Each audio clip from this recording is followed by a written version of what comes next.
नमस्कार मित्रों, मैं डॉक्टर मुकेश एक बार फिर से आप सभी दर्शकों का हार्दिक अभिनंदन करता हूं आपके चैनल एस्ट्रो नक्षत्र 27 पर। दोस्तों, आज मैं आपके सामने उपस्थित हूं कुंभ राशि के जातकों के लिए एक बहुत ही महत्वपूर्ण कार्यक्रम को लेकर। आप सभी कुंभ राशि के जातक इस समय शनिदेव की 7.5 के मध्यम चरण से गुजर रहे हैं, जिसे शिखर की 7.5 कहते हैं। और ऐसे में शनिदेव का वक्री हो जाना, वो भी 139 डेज के लिए, बहुत ज्यादा मैटर करता है।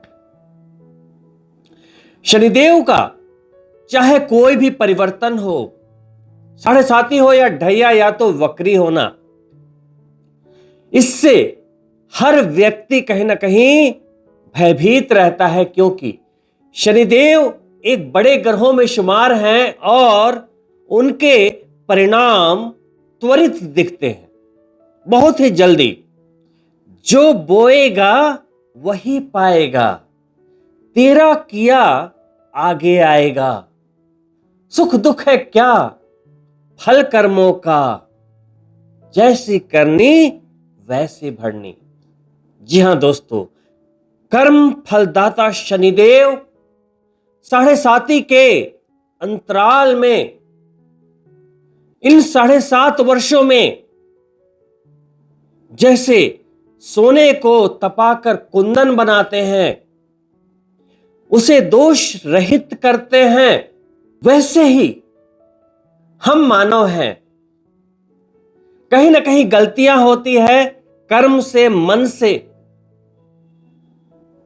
हमारी नकारात्मक भावनाओं से, हमारे वचन से किसी को ठेस पहुंचती है, हमारे बिहेवियर से किसी के ऊपर आघात हो जाता है, किसी का दिल दुख जाता है।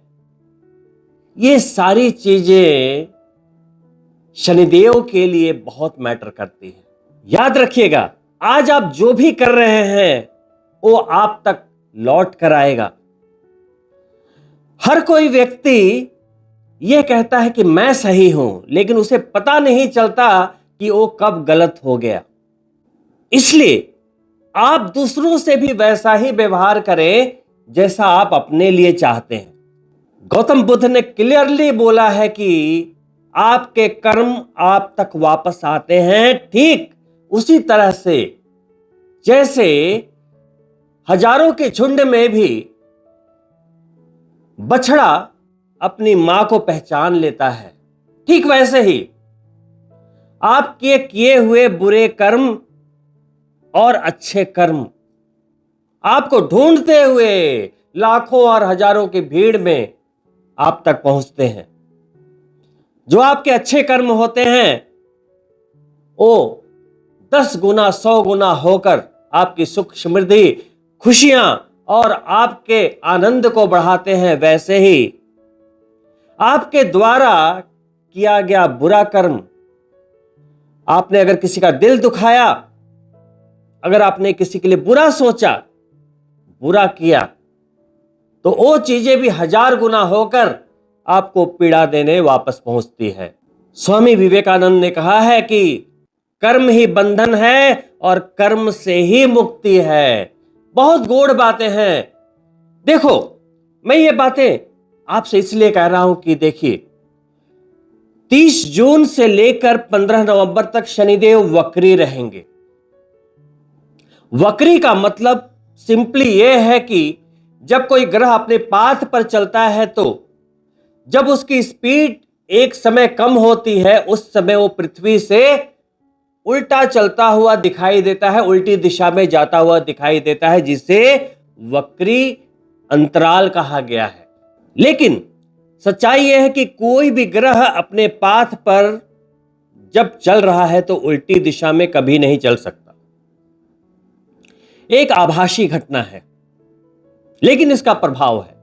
देखिए, जब किसी ग्रह की गति धीमी होती है, जैसे मान लो कि आप अपनी कार से जा रहे हो 120 के स्पीड में, आपके आजू बाजू और भी कारें चल रही है आपके साथ साथ, लेकिन अचानक से आप अपनी गति धीरे कर लेते हो 60 पे, 70 पे, तो आपके साथ जो कार चल रही थी समान गति में, वो आगे बढ़ती हुई महसूस होंगी, आपको ओवरटेक करते हुए आगे बढ़ेंगी, और उस समय जब वो गाड़ियां आपको ओवरटेक कर रही होंगी तो आप पीछे जाते हुए दिखेंगे। लेकिन वास्तविकता क्या है कि आप पीछे नहीं जा रहे, आप आगे ही जा रहे हैं। लेकिन इस बीच एक बहुत बड़ा परिवर्तन होता है। जब आप गाड़ी धीमी करते हैं तो क्या होता है, गाड़ी से नियंत्रण खोता है या बढ़ता है, स्टेबिलिटी बढ़ती है या जाती है? नियंत्रण बढ़ता है ना। वैसे ही जैसे ही किसी ग्रह की गति स्लो होती है, उसमें चेष्टा बल की वृद्धि हो जाती है और वो ग्रह उच्च के ग्रह की भांति फल देने लगता है। शनिदेव जैसे ही वक्री होंगे 30 जून से लेकर 15 नवंबर तक 139 दिनों तक, सिंपली आपकी लैंग्वेज में उनकी शक्ति बढ़ जाएगी, वो शक्तिशाली हो जाएंगे। अब शक्तिशाली होंगे तो क्या करेंगे? आपकी कुंडली में 9 ग्रह होते हैं जिसके आधार पर जिंदगी चलती है। उनके बलाबल आपके शरीर पे लगे हैं, जैसे कि पृथ्वी पर उनके बल लगे हुए हैं। हमारे ऋषि मुनियों ने जो ज्योतिष शास्त्र बनाया है उसके आधार पे अलग अलग भाव और उनके फलित बताए हैं। अब शनिदेव का नियंत्रण जिस भाव पर होगा वहां के फल देंगे, और जहां पे उनकी दृष्टि है, शनिदेव की 3 दृष्टियां होती है, तीसरी, 7वीं और 10वीं, वहां के फल देंगे।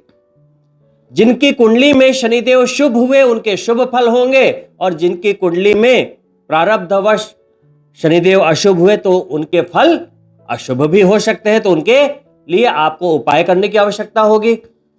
शनिदेव अभी किस राशि में गोचर कर रहे हैं? कुंभ राशि में, आपकी ही राशि में।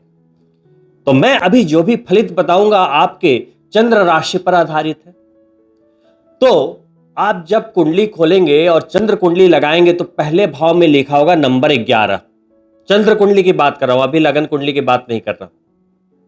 तो आपकी जन्म पत्रिका में चंद्रमा के अनुसार शनिदेव कहां के स्वामी हुए? द्वादश भाव के और पहले भाव के। अब द्वादश भाव क्या है? विदेश का भाव, व्यय, अस्पताल, नुकसान, आपका शयन सुख।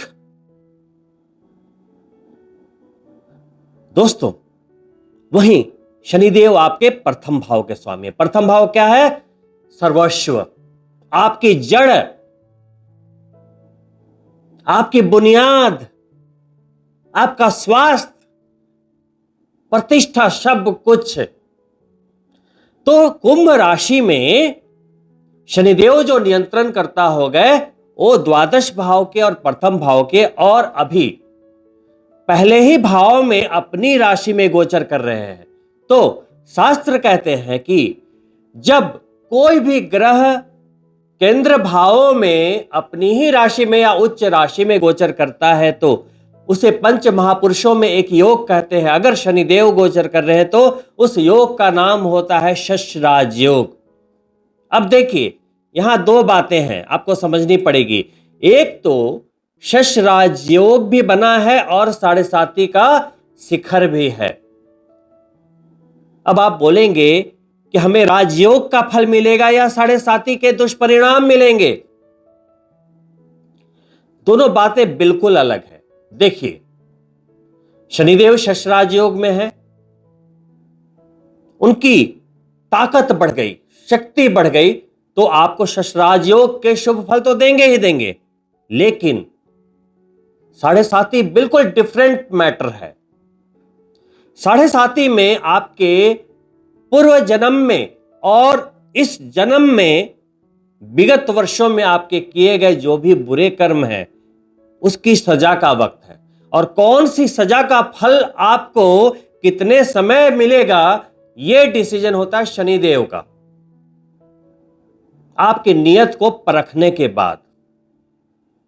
जब वो आपको सुधार रहे होते हैं तो उन्हें तो पता है ना, एक टीचर को तो पता होता है कि स्टूडेंट में कहां कहां गलतियां हैं, और यह भी पता है कि वो क्या टेक्निक अपनाएंगे तो ये स्टूडेंट अच्छा परफॉर्म करेगा। उसी तरह एक पिता जब अपने बच्चों को शिक्षा देते हैं, सुधारते हैं, अगर कोई गलत कर्म कर रहा है बच्चा या कोई गलती कर रहा है तो जब वो सुधारते हैं तो झापड़ भी लगाते हैं। वो भले ही उनके जिगर का टुकड़ा है लेकिन वो क्रूर बनते हैं, क्यों? उसकी भलाई के लिए। तो वो पिता भी समझता है कि मैं अपने बेटे को किस तरीके से सही राह पर ले जा सकता हूं, उसे पता होता है क्योंकि उसका बेटा है। उसी तरीके से जो कर्म फलदाता है, शनिदेव को सब पता है कि आप में क्या खराबी है, और जब तक आप अपने ईगो को लेकर चलते रहेंगे, सुधरने का नाम नहीं लेंगे, बार बार शनिदेव के पीड़ा देने के बाद भी नहीं सुधरेंगे। वो बात आपने सुनी है ना कि रस्सी जल गई बट बल नहीं गया। चोर चोरी से जाए, हेरा फेरी से ना जाए। यानी कि जब तक आप अंदर से परिवर्तित नहीं होंगे कुछ भी परिवर्तित नहीं होगा, और शनिदेव तब तक आपको पीड़ा देते रहेंगे जब तक आप बिल्कुल प्योर ना हो जाओ, 24 कैरेट। दोस्तों, कभी भी ये घमंड लेकर नहीं चलना चाहिए कि 7.5 में आपको तकलीफ नहीं होगी। इंसान है, ईश्वर से ऊपर तो नहीं। शनिदेव की न्याय प्रणाली से माता सती भी नहीं बची।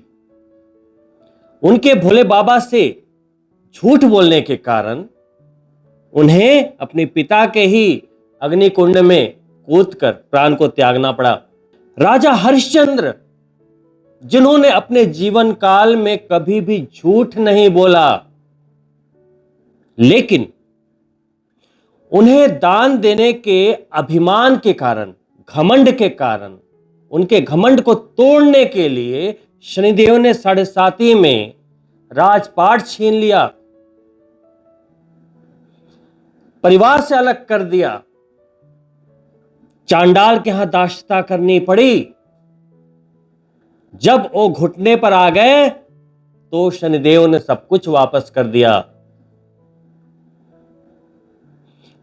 तो ये मत सोचना कि सिर्फ अच्छे कर्म और बुरे कर्म का ही ध्यान रखते हैं। घमंड भी करेंगे, अभिमान भी करेंगे तो उसको भी शनिदेव तोड़ना जानते हैं। इसलिए बोलते हैं मनसा वाचा कर्मणा, नो एटीट्यूड। शनिदेव की निगाह है आपके ऊपर। जब आप अपने घर में सीसीटीवी लगाते हो या कहीं भी सार्वजनिक स्थान पर सीसीटीवी कैमरे होते हैं तो वहां पर एक कोटेशन लिखा होता है कि you are under CCTV surveillance. तो 7:30 का समय कुछ ऐसा ही होता है, you are under Saturn surveillance. Shanidev की निगाह में है, कोई भी गलती हुई बहुत मुश्किल होगी। वो चाहे राजा नल दमयंती हो, चाहे रावण, हर किसी की कहानी ये बताती है कि 7:30 में आप अगर घमंड करते हैं, अगर आप बुरे कर्म करते हैं, अगर आप किसी से बदला लेने की जिद करते हैं, या आपके अंदर कोई भी त्रुटि है, कोई भी ऐब है, कोई भी विकार है, या आपने कुछ गलत पूर्व काल में किया है, तो शनिदेव की न्याय प्रणाली माता सती, राजा हरिश्चंद्र, नल दमयंती हो या आप या हम, सबके लिए एक है। वो आपने गन्ने की मशीन देखी है ना, पहले 4 गन्ने को लेकर मशीन में डालते हैं, रस निकालते हैं, फिर उसे फोल्ड करते हैं, फिर डालते हैं 3 बार, 4 बार, 5 बार, मोड़ मोड़ के मशीन चलती रहती है, तब तक जब तक कि पूरे गन्ने का रस उनके पात्र में ना आ गया हो। ठीक उसी तरीके से आपके अंदर जो भी खराबियां हैं, जो भी ऐब है, जो भी विकार है, जो भी नेगेटिविटी है, जब तक नहीं आप छोड़ेंगे तब तक शनिदेव आपको पीड़ा देते रहेंगे। और शनिदेव शारीरिक रूप से कम पीड़ा देते हैं, मानसिक रूप से पीड़ा देते हैं, आत्मिक पीड़ा देते हैं। यहां तड़प, कश्मशाहट, बेचैनी, सम्मान पे आघात। दोस्त भी दुश्मन बन जाते हैं साढ़े साथी में, आपने देखा होगा। यदि साढ़े साथी के अंतराल में आपको अशुभ फलों की प्राप्ति हो रही है तो आपने देखा होगा कि धन हानि, मान सम्मान की हानि, और उस समय आप कुछ किसी का भला भी करना चाहोगे तब भी आपका बुरा हो जाएगा। तो ये आपको समझ जाना चाहिए कि आपके विकार निकल रहे हैं उस समय आपकी नहीं चलेगी, उस समय आप मशीन के अंदर हो। वो पहले समझना चाहिए था आपको। शश राजयोग हो या कोई भी गोचर, उसके शुभ परिणाम सिर्फ शनिदेव के वक्री होने से या मार्गी होने से या राशि बदलने से नहीं मिलते, बल्कि तब मिलते हैं जब आप अपनी नियत बदलते हो और अपनी कार्यशैली बदलते हो। Saturn is the planet of discipline, commitment and punctuality towards your goal. जिंदगी में आप जो चाहते हो, टुवर्ड्स योर ड्रीम, जो आपके सपने हैं, उसके लिए आप पंक्चुअल हो कि नहीं, डिसिप्लिन्ड हो कि नहीं, कमिटेड हो कि नहीं। साथ ही आपने जिनसे शादी की है, पति है तो पत्नी, पत्नी है तो पति, उनको खुश रखना इज योर रिस्पॉन्सिबिलिटी। बच्चों को एक अच्छी जिंदगी देना, यह आपकी जिम्मेदारी है। आपने किसी को कुछ कमिट किया है तो उस कमिटमेंट को पूरा करना आपकी जिम्मेदारी है। जब सोने का वक्त है तो सोना चाहिए, जब जगने का वक्त है तो जगना चाहिए। पूरी जिंदगी आपने जिस शरीर से काम लेना है, उस शरीर के लिए भी कुछ करना एक कमिटमेंट है। सुबह उठोगे नहीं, जिम जाओगे नहीं, योगा करोगे नहीं, मेडिटेशन करोगे नहीं, कल को बीमारियां होंगी तो शनिदेव को कोसोगे। कैसे मन आपका फ्रेश रहेगा? तो शनिदेव ये सारे कॉम्बिनेशन को परखते हैं। अगर आप कोई जॉब कर रहे हैं, शनिदेव क्या है? नौकरी के कारक। अभी बिजनेस पर भी दृष्टि है, आपको क्या चाहिए? लाभ, नौकरी में तरक्की। अब शनिदेव क्या कहते हैं? Commitment, discipline, punctuality. कहां? जहां से आप लाभ चाहते हैं, प्रमोशन चाहते हैं तो वहां परिश्रम करो, कमिटेड रहो। तो नहीं जी, नौकरी में तो ऐसे काम करें कि बस सैलरी आ जाए, बॉस की बात बस पूरी हो जाए, एफर्ट्स नहीं होंगे। आप अपनी एक जो यूनिक, जो आपके अंदर जो टैलेंट होता है, वो नहीं दिखाएंगे। क्यों? सैलरी तो आ ही रही। तो आप सही समय पे प्रमोशन हो जाए, ऐसे कैसे एक्सपेक्ट करते हैं? कई चीजों को देखना होता है। तो यहां पर देखिए, मैं ये समझाने की कोशिश कर रहा हूं कि शनिदेव आपको तभी पीड़ा देंगे जब आप अपनी जिम्मेदारियां पूरी नहीं कर रहे। याद रखिएगा, जैसी नियत वैसी बरकत, जैसी सोच वैसी समृद्धि। क्यों बोल रहा हूं? शनिदेव शश राजयोग बनाते हुए तीसरी दृष्टि आपके थर्ड हाउस पर डाल रहे हैं। थर्ड हाउस क्या है? आपके निर्णय लेने की क्षमता, आपकी मानसिकता, पराक्रम यानी कि रिस्क लेने की शक्ति कहां से आती है? थर्ड हाउस से। छोटे भाई बहन, अब शश राजयोग बना रहे पहले भाव में, तो आप तो केंद्र बिंदु हो गए। शश राजयोग का सीधा मतलब है कि परिश्रम करेंगे तो अभी के टाइम में ये 139 दिन, अगर एक रंक भी चाहे तो राजा बन सकता, अगर वो प्रयास करे तो, घर बैठे नहीं। सेकेंड ट्रांसलेशन इज कि जब तीसरी दृष्टि से थर्ड हाउस को देख रहे हैं तो आपको कामयाबी ये शश राजयोग अवश्य देगी। लेकिन कैसे देगी? आपके निर्णय के बाद, आपके रिस्क लेने के बाद, क्योंकि थर्ड हाउस को दृष्टि कर रहे। शश राजयोग का यही फल है कि ये 139 दिनों में आपको हर तरह के धन लाभ, प्रॉफिट, ग्रोथ सब कुछ मिलेगा। लेकिन कहां से मिलेगा? आपके द्वारा ही मिलेगा। आपके निर्णय के बाद मिलेगा, आपके परिश्रम के बाद मिलेगा, और अगर आप रिस्क लेंगे तो मिलेगा। ये मैंने पहला ट्रांसलेशन किया, शनिदेव के पहले भाव में वक्री होने का और तीसरी दृष्टि तीसरे भाव पर डालने का। वही छोटे भाई बहन अगर आपके हैं तो उन्हें एक बड़े अवसर की प्राप्ति होगी इन 139 डेज में। आप देख लेना, नोट करके रख लो। वहीं सातवीं दृष्टि जा रही है शनिदेव की शशराज योग बनाते हुए सप्तम भाव पर। सप्तम भाव क्या है? वैवाहिक जीवन, व्यापार का भाव, बिजनेस पार्टनर, सब कुछ। तो शनिदेव नौकरी के कारक है, तो नौकरी वालों को जहां ग्रोथ मिलना तय है, पदोन्नति मिलना तय है, अचीवमेंट मिलना तय है। वहीं जो लोग बिजनेसमैन हैं कुंभ राशि के, उन्हें भी ये 15 नवंबर तक शनिदेव की कृपा से कुछ ऐसे जबरदस्त लाभ की प्राप्ति होगी, कुछ ऐसे नए अवसरों की प्राप्ति होगी जिससे आपके जीवन में एक महत्वपूर्ण बदलाव आएगा।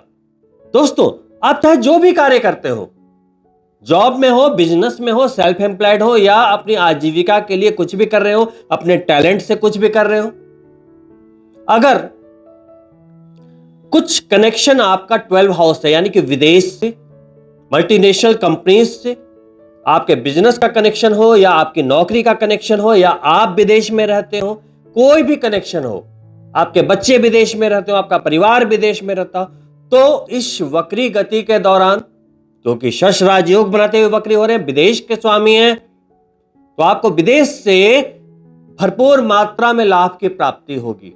और विदेश में रहने वाले जितने भी कुंभ राशि के जातक हैं, उनके लिए ये 139 डेज एक गोल्डन पीरियड है। इसका एक दिन भी आपको बर्बाद नहीं करना चाहिए। ये शिखर की 7.5 के दौरान शनिदेव का वरदान है, ये 139 दिन। मैं मानता हूं कि कुछ कुंभ राशि के जातकों को तकलीफ होगी, क्योंकि शनिदेव कुंभ राशि में भी जैसे 12 लगन होते हैं, तो सभी लगनों के लिए तो अच्छे नहीं है ना शनिदेव। सबसे ज्यादा फायदा होगा मकर और कुंभ लगन के जातक जो कि कुंभ राशि के हैं। समझिएगा, आप कुंभ राशि के जातक हैं, लेकिन आपका लगन भी है नंबर 10 और 11, सबसे ज्यादा फायदा होगा। फिर लगन वृषभ और तुला नंबर 2 और 7, शुक्रदेव के लगन के जातकों को, तो ये 4 लगन के जातकों को जबरदस्त फायदा। वृषभ लगन, तुला लगन, मकर लगन और कुंभ लगन। इसके बाद 2 लगन ऐसे हैं जिन्हें मिश्रित फलों की प्राप्ति होगी। कुछ जबरदस्त फायदे भी मिलेंगे और कहीं कहीं कुछ कार्यों के अटक जाने का अफसोस होगा, डिले होने का अफसोस होगा। कुछ जबरदस्त धन लाभ की प्राप्ति होगी और कुछ 1-2 डील थोड़े से डिले भी हो सकते हैं। मिश्रित फल, कुछ काम बनेंगे, कुछ अटकेंगे। वो है 2 लगन, मिथुन और कन्या। क्योंकि शनिदेव की 2 राशियां, एक मिथुन राशि में अष्टमेश भी होते हैं, नवमेश भी होते हैं, एक अच्छा एक बुरा। उसी तरीके से जो कन्या लगन है उसमें पंचमेश भी होते हैं, षष्ठेश भी होते हैं, एक अच्छा एक बुरा, मिश्रित फल। और शनिदेव के वक्री होने पर यदि किसी को सावधान रहने की जरूरत है, तो अब मैं जिन लगनों के नाम लूंगा उन 6 लगन के जातकों को सावधान रहने की जरूरत है। कुंभ राशि के जातक हैं, लेकिन लगन है मेष लगन या वृश्चिक लगन, मंगल देव के लगन 1 और 8, या फिर आपका लगन है चंद्रमा या सूर्य का नंबर 4 और 5, कर्क लगन और सिंह लगन, या फिर गुरु के लगन धनु और मीन 9 और 12। इनमें शनिदेव अशुभ होते हैं प्रारब्धवश। जब आपका जन्म होता है तो लगन पत्रिका बनती है, उसी समय तय हो जाता है आपकी पहली सांस के साथ ही कि आपकी कुंडली में कौन से ग्रह पूरी जिंदगी आपको शुभ फल देने वाले हैं और कौन सा ग्रह आपको पूरे जीवन संघर्ष देने वाला है, आपको रुलाने वाला है। और यह तय ऐसे नहीं होता, आपके पूर्व जन्म के कर्मों की वजह से होता है। दोस्तों, शश राजयोग बनाते हुए शनिदेव की 10वीं दृष्टि आपके करियर पर है। जैसा कि मैंने बोला कि शश राजयोग जिसकी कुंडली में होता है वो राजा की जिंदगी जीता है। आपकी कुंडली में हो या ना हो, गोचर में ये योग बना हुआ है। तो इस समय अगर आप परिश्रम करते हैं तो 10म भाव आपके करियर का होता है, आपकी इच्छाओं का होता है, इच्छा पूर्ति का होता है। और सबसे बड़ी बात की कर्म फलदाता की बात हो रही है तो कर्म का होता है। आप यदि इस समय प्रयास करते हैं तो इन 139 डेज में शनिदेव का ये वक्री होना एक बहुत बड़ी बात है। शनिदेव की ऊर्जा के लिए लोग क्या क्या नहीं करते हैं। 1.25 लाख बीज मंत्रों का जाप, लाखों लाखों रुपए के 20-20 लाख 25 लाख रुपए के नीलम पहनते हैं, तब भी शायद ये फ्रीक्वेंसी नहीं आ पाती जो वक्री होने पर आ जाती है। तो इस समय का लाभ लें, ये कोई मामूली समय नहीं है। लेकिन जो लोग कर्म को नहीं मानते, घर में बैठना पसंद है, कंफर्ट जोन पसंद है, तो उनके लिए ये सब बातें बेमानी है, कोई मतलब नहीं है। मैं सिर्फ उन लोगों से बात कर रहा हूं जो अपनी जिंदगी में अपने सपने सच करना चाहते हैं। मेरा वीडियो सिर्फ उन्हीं लोगों के लिए होता है जो अपनी लाइफ में समझौता नहीं करना चाहते हैं। बाकी नहीं करने वालों के लिए तो 100 बहाने हैं दोस्तों, 100 बहाने हैं। अभी गर्मी है, फिर बारिश आ जाएगी, फिर सर्दियां आ जाएंगी, 100 बहाने हैं। और सफल होने वालों के लिए, प्रचंड सफलता जिन्हें चाहिए, उन्हें एक सिर्फ रीजन चाहिए कि क्यों। बॉटम लाइन इज कि शनिदेव के ये वक्री 139 डेज शश राजयोग बनाते हुए आपको मिले हैं, तो इसमें प्रचंड सफलता क्योंकि करियर को दृष्ट कर रहे हैं। कब मिलेगी? जब आप निर्णय लेंगे, क्योंकि 3rd हाउस को दृष्ट कर रहे हैं। और जितने भी बिजनेसमैन हैं या नौकरी पेशा के लोग हैं, खासकर ये पूरा का पूरा जो वक्री पीरियड है वो खासकर करियर ओरिएंटेड है, क्योंकि बिजनेस पे भी दृष्टि है, नौकरी के भी कारक है और सीधा करियर पे दृष्टि है। दोस्तों, ये तो बात हो गई शश राजयोग बनाते हुए शनिदेव की तीव्रता की। वहीं शनिदेव अगर तीव्र हुए हैं तो जैसा कि मैंने अभी बोला कि कुछ लगन ऐसे भी हैं जिनमें शनिदेव अशुभ हैं और 7.5 का शिखर भी है। तो जब 7.5 का वक्त होता है तो होता क्या है दोस्तों कि चूंकि 7.5 उस अंतराल को कहते हैं जब आप जन्म लेते हैं, जो चंद्रमा का जो एक स्थान है। जैसे आप कुंभ राशि के जातक हैं तो चंद्रमा आपके जन्म के समय कहां है? कुंभ राशि में। तो जब 7.5 का मतलब है कि वहां से 90 डिग्री यानी कि 2.5 वर्ष 2.5 वर्ष 2.5 वर्ष, ये जो 7.5 वर्ष है, वहां जब शनि गुजरेंगे तो शनिदेव चूंकि एक बहुत बड़े ग्रह हैं तो आपके दिमाग पर एक जैमर की तरह वो काम करते हैं। तो मानसिक रूप से बहुत दबाव रहता है और इसी दबाव में आपसे गलतियां होती हैं। इस शिखर की 7.5 के दौरान एक कॉमन फैक्टर रहेगा, जिसके शनि अच्छे हैं उसके लिए भी, बुरे हैं उसके लिए भी। एक कॉमन फैक्टर रहेगा, मन पे एक दबाव सा महसूस होगा, नकारात्मक भावनाएं बहुत ज्यादा आप पर हावी रहेंगी, नेगेटिविटी। ऐसे में आपको इस पर नियंत्रण करना चाहिए, क्योंकि 7.5 के दौरान आपके गलत समझ लेने के कारण कई रिश्ते छूट जाते हैं जो कि आपने बड़ी मेहनत से बनाए थे। मन में एक निराशा का भाव रहता है, यहां एक पीड़ा सी रहती है, कष्ट सा रहता है। अब जिन लग्नों के लिए शनिदेव अशुभ है तो देखिए क्या प्रॉब्लम हो सकती है। पहली चीज, लगन और 12वां भाव, पहला भाव और 12वें भाव के स्वामी हैं, नुकसान के स्वामी हैं। तो सबसे पहले अपने स्वास्थ्य का ध्यान रखिए, नंबर 1। नंबर 2 क्या होगा कि देखिए चूंकि वो 3rd को दृष्ट कर रहे हैं तो वहां पे क्या होगा कि 3rd हमारे दिमाग को रिप्रेजेंट करता है, हमारी सोच को रिप्रेजेंट करता है। तो यहां पे नेगेटिव ख्यालात बहुत ज्यादा आएंगे, वहां उसे आपको ब्लॉक करना है, नहीं तो आप कोई पॉजिटिव निर्णय नहीं लेंगे तो आपकी जिंदगी रुक सी जाएगी। वहीं 7th पे दृष्टि है तो 7th आपका वैवाहिक जीवन का भी भाव होता है। तो आप पति है तो पत्नी, पत्नी है तो पति, जो भी आपके रिलेशंस हैं वहां पर आपको बेहद संवेदनशील होते हुए, बहुत ही पैनी निगाह रखते हुए आपस में बॉन्डिंग बनाकर रखनी है, नहीं तो यहां पर 100% विवाद संभव है। 100%। क्योंकि जब माइंड ढंग से काम नहीं करेगा ना, तो पति पत्नी से कुछ बोले या पत्नी पति से कुछ भी बोले तो उस दौरान समझने को तैयार नहीं होते। वैसे में चंद्रमा थोड़ा सा और अगर पीड़ित रहा तो बड़ी मुश्किल हो सकती है। दशम पर दृष्टि है, शनि अशुभ हुए तो करियर में भी कहीं ना कहीं अड़चन, नौकरी का छूटना, बॉस के साथ कहा सुनी। वहीं जो भी कुंभ राशि के जातक हैं, शनि अशुभ हैं, तो बिजनेस में कुछ धन का नुकसान भी हो सकता है। अब क्या करें? राशि एक है, लगन अलग अलग है, तो फल तो डिफरेंट होंगे। नॉर्मली जिनके शनि अच्छे हैं उनके लिए तो सारे अच्छे फल बता दिए। अब अगर आपको महसूस हो रहा है कि आपके साथ कुछ ऐसा ही अशुभ हो रहा है, मन में नेगेटिविटी ज्यादा आ रही है, पति पत्नी में कुछ विवाद की स्थिति बन रही है, मन में बहुत पीड़ा है, लग रहा है कि मुझसे बेचारा तो कोई है ही नहीं,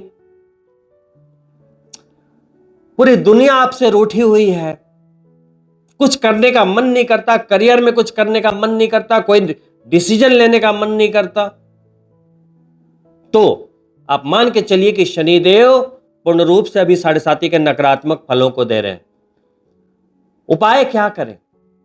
अभी तो मार्च तक शिखर की 7.5 है, तो उपाय क्या करें ताकि आपको भी, जिनके शनि अशुभ है उनको भी ये वक्री दिनों का फल मिले, जब शक्तिशाली वक्री हुए हैं।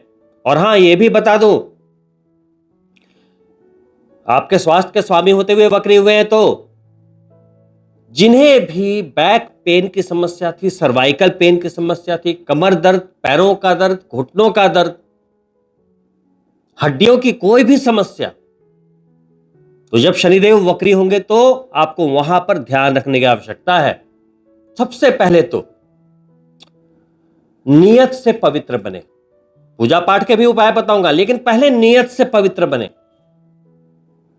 सोच से पवित्र बने, अपने आप को बदले। क्योंकि अगर मैं बोल दूं कि आपको डेली 5 बार हनुमान चालीसा पढ़ना है, मंगलवार और शनिवार को सुंदरकांड करना है, लेकिन आप नियत से बदलने को तैयार नहीं है, तो वो पूजा पाठ किसी काम का होगा नहीं होगा। करना क्या है? पहले आप अपने आप से कमिटमेंट कीजिए कि मैं अब बदल जाऊंगा।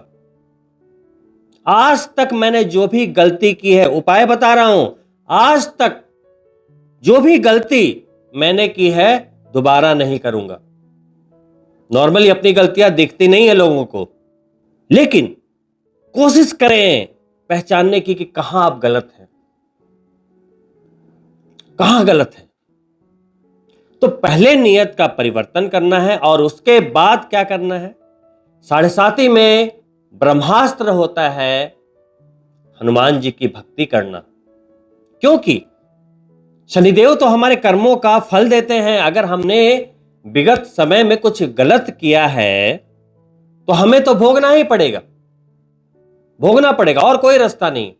शनिदेव के सामने कितना भी सर पटक लो वो क्षमा नहीं करेंगे, क्योंकि उनकी ड्यूटी है भाई, ड्यूटी है। लेकिन Saturn is the planet of commitment, और शनिदेव ने कमिटमेंट किया है हनुमान जी से कि भाई मैं तुम्हारे भक्तों को कष्ट नहीं दूंगा, उन पर वक्र दृष्टि नहीं डालूंगा। मेरे वर्ड्स पर ध्यान दीजिएगा। क्या बोला है शनिदेव ने हनुमान जी को? मैं तुम्हारे भक्तों को कष्ट नहीं दूंगा। लेकिन आज के समय भक्त है कौन? किसी ने बता दिया जी कि हनुमान चालीसा पढ़ लो तो मजबूरी में पढ़ रहे हैं, वो भी बुक लेके। हिंदू हैं, लेकिन शर्म की बात है कि अभी भी कुछ हिंदुओं को अगर देखो तो उन्हें हनुमान चालीसा तक याद नहीं, और कुछ भक्तों को देखो तो सुंदरकांड भी ऐसे गाएंगे बिना किताब देखे कि वाह। भक्त उसको कहते हैं जो दिल से जुड़ा हो। शनिदेव उन्हें कष्ट नहीं देंगे। सिर्फ हनुमान चालीसा पढ़ लेने से, भागते हुए दौड़ते हुए थोड़ा पढ़ लिया जी खड़े खड़े और ऑफिस भाग गए, नहीं। शनिदेव के सामने चालाकी नहीं चलेगी। जिन्होंने सांसें दी हैं आपको, उनके लिए समय नहीं है। प्रायोरिटी समय किसके लिए है? दोस्तों के साथ बैठने के लिए समय है, पार्टी के लिए समय है, परिवार के लिए समय है, ऑफिस जाकर परिश्रम करने के लिए समय है, मूवी देखने के लिए समय, हर चीज के लिए समय है, लेकिन ईश्वर को किनारे कर दिया। जिन्होंने आज तक आपकी जिंदगी चलाई है, उन्हें ही दरकिनार कर दिया। ऐसे नहीं होता। रेमेडी नहीं है। आप सिर्फ बोलेंगे उपाय बताओ उपाय बताओ, अरे मेरे उपाय बता देने से थोड़ी होगा। करना कैसे है देखिए, भक्त बनना पड़ेगा, समझ लीजिएगा, भक्त बनना पड़ेगा। भक्त कैसे बनेंगे? एकदम दिल से करना है हनुमान चालीसा। प्रतिदिन हनुमान चालीसा पढ़ना ही है। ये नहीं कि अलेक्सा में बजा दिया जी, मोबाइल में बजा दिया, नहीं, पढ़ना है। अगर इतना भी नहीं कर सकते तो आपको चुल्लू भर पानी में डूब मरना चाहिए। फिर अपने आप को हिंदू बोलने का कोई हक नहीं है आप, अगर इतनी छोटी रेमेडी करने में भी आपको मुसीबत लगती है। उसके बाद 7.5 के दौरान हर मुसीबत से निकलने के लिए एक सबसे बड़ा ब्रह्मास्त्र है, वो है सुंदरकांड। वो भी ऐसा नहीं करना है बिना भक्ति के, उसका भी तरीका है। कोई भी चीज ऐसे नहीं बनी है। हमारे जो ऋषि मुनि हुए, वाल्मीकि जी हुए और भी कई ऋषि मुनि हुए, पहले सतयुग में भगवान के साथ डायरेक्ट उनकी बातें होती थी, साक्षात्कार होता था, आमने सामने बैठकर बातें करते थे। उनकी ब्लेसिंग से ही ये ज्योतिष शास्त्र का निर्माण हुआ, वेदों का निर्माण हुआ, रामायण लिखी गई, महाभारत लिखा गया, सब डायरेक्ट प्रभु के द्वारा, उनके मार्गदर्शन में। युग बदला। अभी भी कहते हैं ना बद्रीनाथ को कि दूसरा बैकुंठ है, कि जो वहां गया दोबारा पृथ्वी पर आना नहीं पड़ेगा, मोक्ष की प्राप्ति हो जाएगी, क्योंकि वहां पर सतयुग में प्रभु से डायरेक्ट साक्षात्कार होता था। जमाना बदला, युग बदला, फिर एक तप करने के बाद, कठिन तप करने के बाद, तब वो दर्शन देते थे 1-2 मिनट के लिए, वरदान देकर चले जाते थे, अंतर्धान हो जाते थे। फिर अब कलयुग है, तो कलयुग में तो भगवान के साथ भक्ति या अटैचमेंट तो छोड़ो, हनुमान चालीसा और सुंदरकांड करना भी भार महसूस होता है। और यही कारण है कि आप बुरे वक्त में फंसे रहते हो, क्योंकि आपका विश्वास ही नहीं रहा। तो दोस्तों, यदि सच में आपको पीड़ा से मुक्ति चाहिए तो दिल से भक्ति कीजिए। हनुमान जी को आसन दीजिए।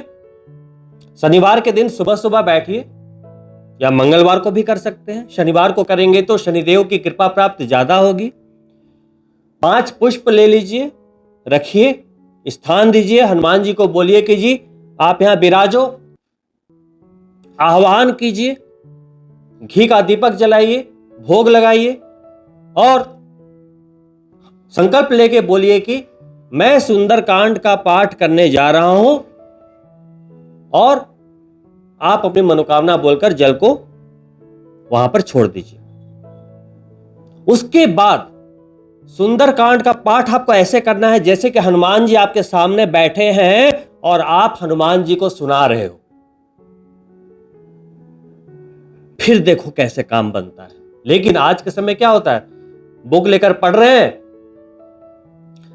फोन आ गया बीच में, हाँ जी अटेंड करने लगे, ऑफिस जाना है ना, बहुत जरूरी काम है, पैसा कमाना है, बहुत जरूरी काम है। बच्चे स्कूल जा रहे हैं, उनसे बातें कर रहे हो, वाइफ से बात कर रहे हो, जल्दी खाना बनाओ जी, ऑफिस जाना है। ये सब नहीं चलेगा, इसको पूजा नहीं करते। इससे अच्छा है कि फिर नहीं करो। मैं वही बात बोल रहा हूं, भक्ति, कमिटमेंट क्या क्या है शनिदेव ने आपके भक्त को, तो भक्त बनो। पहली बात, हनुमान चालीसा सुंदरकांड बता दिया। सुंदरकांड को हनुमान जी का डायरेक्ट आशीर्वाद प्राप्त है कि जिस घर में सुंदरकांड होगा वहां पर मैं सूक्ष्म रूप में उपस्थित रहूंगा। और जब आप सुंदरकांड हनुमान जी को सुनाएंगे, उन्हें इज्जत देके, सम्मान देके, आपके घर में 1 घंटा हनुमान जी बैठ गए तो आपके घर में मुसीबत आएगी, सोचना। इसके बाद 7:30 का समय है, वज्र पंजर स्तोत्र का पाठ करें, शनि दशरथ स्तोत्र का पाठ करें। शनि मंदिर हर शनिवार को या तो सूर्योदय के पहले जाएं या तो सूर्यास्त के बाद जाएं, पुण्य फल की प्राप्ति होगी। जाइए, तेल का अभिषेक कीजिए, आरती कीजिए दीपक से, लेकिन दीपक को उनके पैरों के सामने मत रखिए, अग्नि से नफरत है, जाकर पीपल के पास रखिए। जाकर छाया दान कीजिए, अगर ज्यादा तकलीफ है, स्वास्थ्य की कोई परेशानी है, बहुत ज्यादा नेगेटिव हो रहे हैं, तो छाया दान कीजिए। छाया दान का मतलब है कि एक पात्र में तिल का तेल लीजिए, तिल का तेल लेने के बाद अपनी छाया को देखिए, क्योंकि छाया पुत्र थे, और अपनी छाया को देखते हुए आप ये भावना कीजिए कि आपकी जितनी भी नेगेटिव एनर्जी है उस छाया में जा रही है, आपका खराब स्वास्थ्य उस छाया में ट्रांसफर हो रहा है, आपकी जितनी मुसीबतें हैं, जितनी पर्सनल प्रॉब्लम हो, प्रोफेशनल प्रॉब्लम हो, सब उस छाया में आपको उस समय भावना करें और उसको 2-4-5 मिनट तक अपने आप को देखें और मन से बिल्कुल एक ऐसा शक्तिशाली आभास के साथ कि सारी नेगेटिव एनर्जी उसमें जा रही है। उसके बाद उस पात्र को उठाएं और जो शनि के दान लेते हैं उनको शनि का दान कर दें। साथ में घर में शमी का पौधा अवश्य होना चाहिए, क्योंकि घर में शनिदेव की फोटो या मूर्ति नहीं रखते। मंदिर में भी देखेंगे तो बाहर रखे होते हैं। क्यों? 9 ग्रह जो होते हैं हमेशा अच्छे फल नहीं देते, वो गोचर के अनुसार कभी अच्छे फल कभी बुरे फल, कभी अच्छे फल कभी बुरे फल, इसीलिए उन्हें स्थापित नहीं करते। तो हमें क्या करना है? शमी के पौधे को रख सकते हैं, साक्षात शनि भगवान समझकर उन्हें तिल के तेल का दीपक जलाइए। शनिवार के शाम में भी उनकी सेवा कीजिए, भोग लगाइए, आरती कीजिए। श्री राम भी जब युद्ध के लिए जा रहे थे रावण से, तब उन्होंने शमी के पौधे की पूजा की थी। बहुत महात्म्य है। किसी भी विशेष कार्य से जाते हैं, शमी के दर्शन करके जाते हैं, तो आपका कार्य जरूर बनता है, विजयी होते हैं आप। साथ ही अगर आप मंत्र करना चाहते हैं तो शनिदेव अगर कुंडली में अशुभ हैं तो एकाक्षरी मंत्र करें, ओम शम शनिश्चराय नमः। लेकिन शनि यदि शुभ हैं लेकिन कमजोर हैं, नीच हैं, तो आपको बीज मंत्र करने चाहिए, ओम प्राम प्रीम प्रौंश शनिश्चराय नमः। आप एक और भी मंत्र कर सकते हैं, ओम नीलांजन समाभाषम रवि पुत्रम एमाग्रम छाया मार्तंडम सम्मुतम त्वम नमामि शनैश्चरम। इसका भी जाप कर सकते हैं 108 टाइम्स। शनि शिग्नापुर में जाकर दर्शन कीजिए अगर 7:30 चल रही है तो, आपके आधे कष्ट वहीं पे समाप्त हो जाएंगे। जागृत शनिदेव हैं। अंत में रेमेडी के तौर पर शनिदेव को 2 चीजों से सख्त नफरत है, और हो सकता है आपको उससे बहुत प्यार हो। पहला, मांसाहार। अगर आप मांसाहार करते हैं, नॉन वेजिटेरियन है, तो आप समझ लीजिए कि शनिदेव को आप पीड़ित कर रहे हैं, गुस्सा दिला रहे हैं। अब देखो ना, किसी जीव को काट दिया, उसके बाद छोड़ दो, बदबू आएगी ना थोड़ी देर में, पीड़ित शनि की निशानी। आप उसको बाद में खाओगे। किसी जीव की हत्या को करके आप उसे चाव से खा रहे हो, है ना? तो ये भूल जाओ कि उसके दुष्परिणाम नहीं मिलेंगे। ऐसा हो नहीं सकता, ऐसा हो ही नहीं सकता। मैं लिख के दे दूंगा, हो ही नहीं सकता। दूसरी बात, शराब। साढ़े साथी के दौरान अगर आप शराब पी रहे हो और आप कुंभ राशि के जातक हैं, वो स्वास्थ्य से जुड़े हुए हैं, स्वास्थ्य के नियंत्रण करता है, तो एक तो अल्कोहल से शनिदेव इमीडिएट खराब होते हैं, इमीडिएट नाराज होते हैं और आपके लिए आने वाले समय में गंभीर परिणाम हो सकते हैं, गंभीर। तो जब तक साढ़े साथी है बिल्कुल त्याग दीजिए, मैं तो कहता हूं जिंदगी भर के लिए त्याग दीजिए। तो दोस्तों, इन्हीं शुभकामनाओं के साथ कि शनिदेव के वक्री 139 डेज आपको हर तरह से लाभ दें, मैं आपसे अनुमति चाहूंगा। और अंत में आपसे अनुरोध है कि यदि आप मेरे चैनल को पहली बार देख रहे हैं तो सब्सक्राइब करना ना भूलें, बेल बटन जरूर ऑन कर लें ताकि आने वाली वीडियो के नोटिफिकेशन आप तक जरूर पहुंचते रहें। वीडियो पसंद आए और लाइक करें और अपने मित्रों के लिए शेयर भी अवश्य करें। बहुत ही जल्द मिलता हूं मित्रों दूसरी वीडियो में, तब तक के लिए नमस्कार।